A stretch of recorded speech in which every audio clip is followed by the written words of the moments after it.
Meron pa tayo iba. Para ito, pakailan balik ka na? Ha? Pangatlo. Okay lang naman, wala namang problema. Mag-message ka ba ulit? Opo. Ha?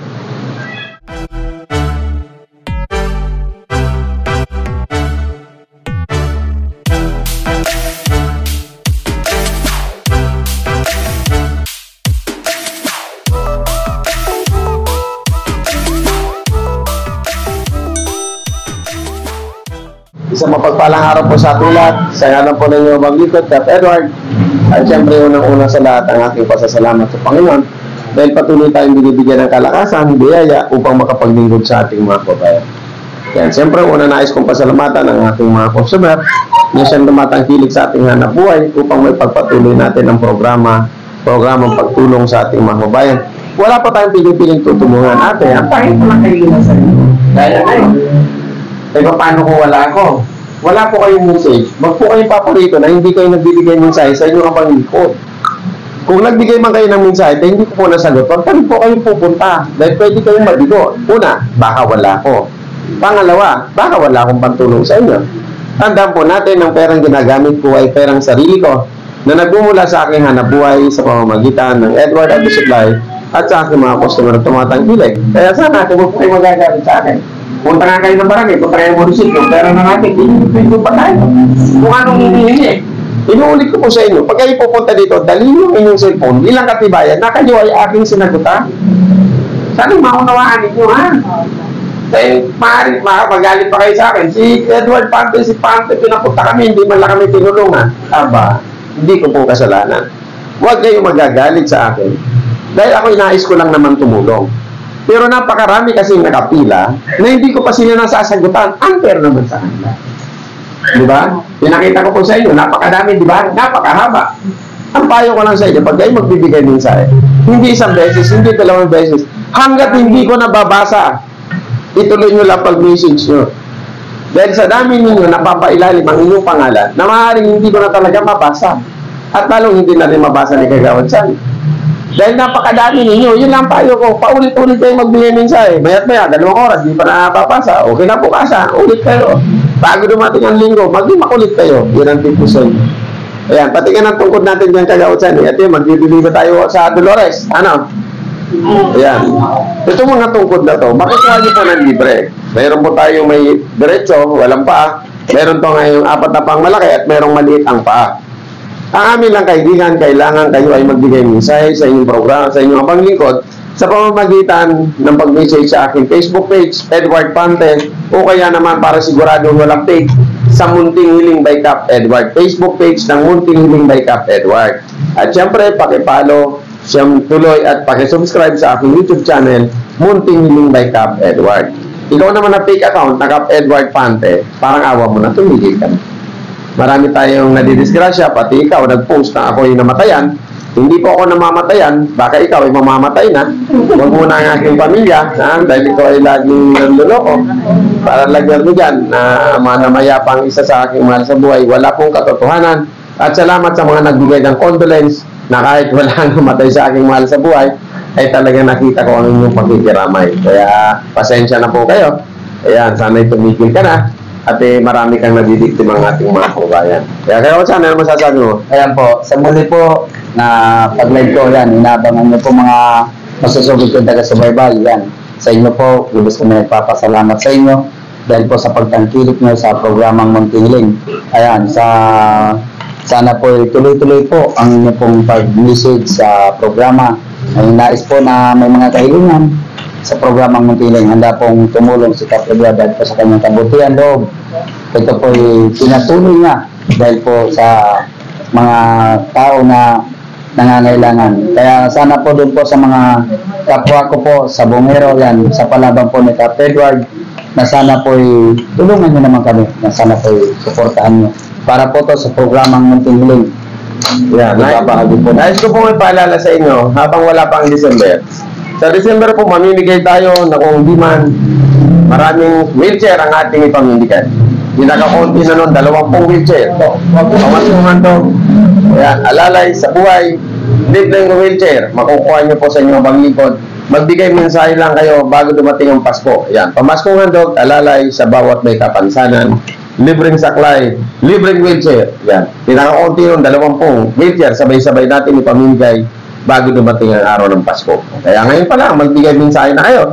Baka mailista ko na kayo sa listahan ng mga tutulungan, pero wag naman sana yung simple lang ang kapansanan, wheelchair agad ang hangad, at baka mamaya ibebenta lang, wag naman. Kaya talagang i-examine namin ng gusto ko talagang karapat-dapat bigyan ng wheelchair, dahil ang perang gagawin natin doon ay pera din natin ng sarili.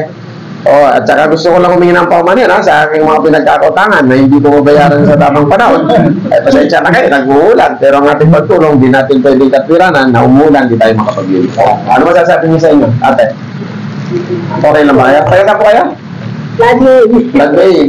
Para nakatabi ka, kailangan ka nanda ka. Panginoon na po. Okay na, no? Kahit 10 beses eh. Yung sinasabi mo, hindi ka pa kumakain? Ano sabi mo? Hindi ka pa? Hindi ka pa kumakain ng hapunan? Wala nga, pati ka pumunta sa barangay. Pumunta nyo yun wala kang motor sa sapang mo diyan. Bali wala naman ng mga politika. Pero yan ang mahirap sa atin. Ako bilang isang mahirap, mauunawaan ko ang kalagayan dito. Ang binoboto natin yung mayaman, nauunawaan ba kayo? Ang mali sa ating mga Pilipino, kung sino ang magbigay ng malaking bayad, bago ang araw ng eleksyon, binoboto natin. Pero nauunawaan ba nila ang ating kalagayan pag panahon na ganito, wala ng eleksyon? Wala na. Ako laging panalo sa eleksyon. Sa pamamagitan ng pangangapanya, panalo ko sa tao. Pero pagdating ng botohan, talo pa rin ako sa kanila. Kasi pag tinuang watcher, tinuang monitoring, hindi na boto ninyo. Ano sasabihin? Si Pante, walang pera yan. Aminado naman tayo walang pera. Pero pag tulong ko, laging naroon. Diba? Diba? Kaya sa inyo ate, malay nyo, lumaban muli ako. Hindi na ako mangangampanya. Yung gawa ko, kayo na magsasabi na itulungan natin si Edward Pante.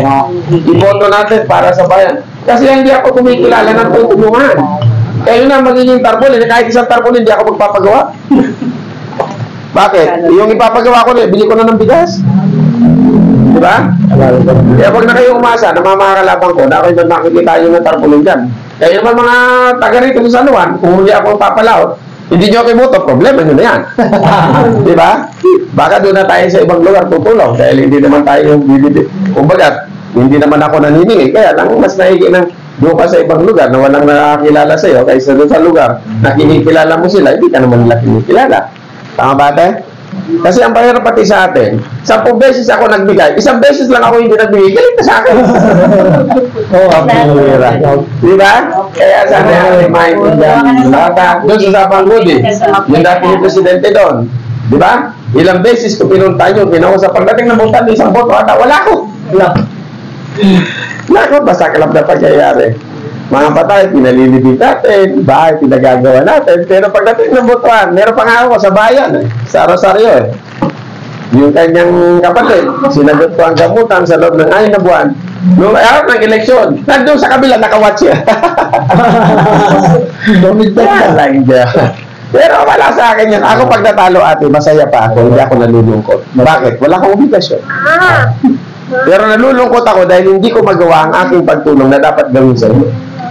Pag wala ako sa barangay o sa munisipyo, di ba nahihirapan kayo humingi ng kahit anong sertifikasyon?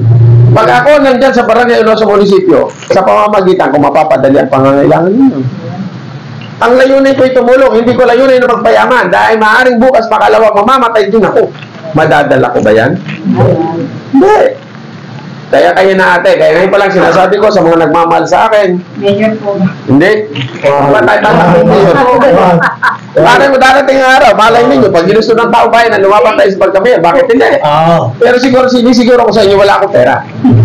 Pero kung pagkalingkod sa bayan, gagawin ko yan.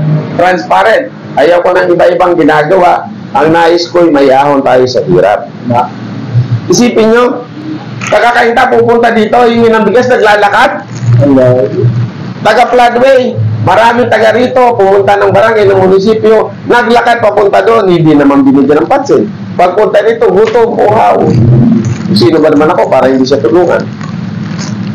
Ako, mababaw ang aking konsensya. Sila, malalim ang kanilang konsensya. Wala silang pakialam. Magutom ka man, basta kami nasa pwesto natin. Tama ba, ate? Ano ba sasabihin niyo? Kaya pag ako'y pumalakad muli sa mundo ng politika, hindi ako magpapagawa ng kahit isang parpunin. Okay? Kayo na bahala. Ngayon, pag kayo naman namimili uli na bigo kayo, huwag kayo magkagalit sa akin. Dahil kung kayo naman natulungan na ng misa, no, paulit-ulit, o minsan, ganito gano'n, may hiniling kayo na bigo kayo, saan yung maunawaan? Okay? Okay. Tama ba, ate? Dahil sabi mo na, sabi niya, wala tayo, maglalakad tayo pa uwi. Bakit ate, naglakad ba kayo papunta rin ba? Ha? Nakisakay kayo. Kita yung kalagayan. Kaperasong kahilingan nila, bigas man lang makakain. Kahit maglakad gagawin nila. Pag ako ate, nanungkulan, lalo na pag ako'y naging konsyal. Sa 2028, lalaban ako konsyal. Hindi naman nawawala sa amin. Hindi, 2028, lalaban ako konsyal. Pag ako naging konsyal, lahat ng sahod ko, bibili ko ng bigas yan. Maganda. Lahat ng rata ko, mga katarantado kayo, konsyal kayo, may rata kayo, 1,000. Bakit hindi nyo magawag tulungan? Bibigyan nyo ng 20 pesos at pumupunta sa inyo. Tama? 20 lang. 20, di ba? 50 na. Ang rata nyo, may higit 100,000 kung hindi ako nagkakamali. Kung ako man ay mali, pagpatawarin nyo ako. Ang rata ay ginagamit sa pagtulong sa mga nangangailangan. Buwan-buwan may rata kayo 1,000, maliban sa kickback niyan. Di ba? Maliban sa kickback ninyo. Pero anong ginagawa ninyo? Pinababalik-balik nyo pa. Kung wala, okay lang naman sa inyo. Diba? Sabihin ng wala. Hindi na yung bumalik ka na lang. Mag-iiwan ng sobre. Bibigay sobre. Ang laman. Tumaas na pala. Tumaas na. Ha? May 20 ba? Ilang balik-balik pa yun? Tatlo. Ay, sabi ni ate, tatlo. Hindi ako may sabi ha. Huwag nyo na pangalanan yung basta, alam nyo yung mga tarantado kung siya kayo. Alam niyo na kung sino kayo. Di ba? Ay, mga... Sabi pa naman, Wednesday. Balik ka Wednesday. Yung pa sa akin. Kaya mas yung binigay 100. 100. Sa akin. Bakit na? Bigyan natin bigas. Nanay. Pamigyan na natin, ha? Nanay. Thank you. Pagpasensya nyo na yan, ha? Okay. Yan. Namimigay tayo ng bigas. Libre. Kaya Boss Eliezer, salamat sa iyo, ha? Nanay. Magbibigay lang kayo ng mensahe. Lagi nyo makukuha yan. Ha? Tatakain nyo lang yan. Dito, ang bigas na pinamimigay namin, maayos. Pinamimigay nila. Halos din na makain ng tao, di ba, tayo? Nabigyan ko na kayo ng bigas. Ngayon, ang problema niyan, wala naman kayo pamilin tayo. Ay, meron. Nanay. Thank you. Nakita nyo, 100, pinababalik-balik pa kayo. Ang 100 dito, pinaghirapan ko. Kailangan ko magtrabaho. Nanay, di na kayo maglalakad. Ha? Nakasakay na ang nanay. Ayan. Ate, ako'y natutuwa, makita ko kayo. Natutuwa ako, hindi ako nabubusin. Ako pa yung tumulong.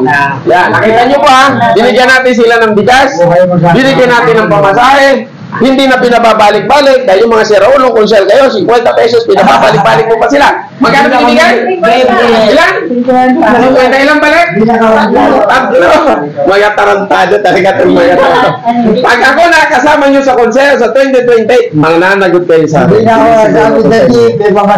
Kaya pag ako tumapoy, kampanya nyo sa tao bayan na huwag akong iboto. Doble lang ng plastic. Doble lang plastic ilo sir, tayo plastic. Ilang araw ka nang hindi kumakain? Kagabi. Yan ang buhay natin. Hindi ka na magugutom. Sige, pagka wala kang pumunta ka dito pagkalinggo. Kapag bumalik-balik kayo dito sa akin, ako magsasawang tulong. Hanggat mayroon ako. Anong masasabi natin? Pasalamat tayo sa Diyos, di ba? Alam niyo yan tinda ko, dati magkakaibigan yan. Ngayon magkakagalit na. Nagkakagalit-galit na. Okay, kung kayo may mga kapitbahay na nangangailangan ng tulong, tungkod, yan, ganito, nakita niya ha. Wheelchair, magbigay na silang mensahe. Ang wheelchair natin, bago magpasko, mga 23 o 24, pero parang mga 20 December. Pagsasakay, sabihin natin, 20 hanggang 50 wheelchair ang ating ipamimigay sa loob ng isang araw lang. Okay? Kaya makikita nyo naman dito, puro baldado kasama ako. May baldado rin ako. Ako, PWD. Okay? Ano na eh? Okay, maraming salamat.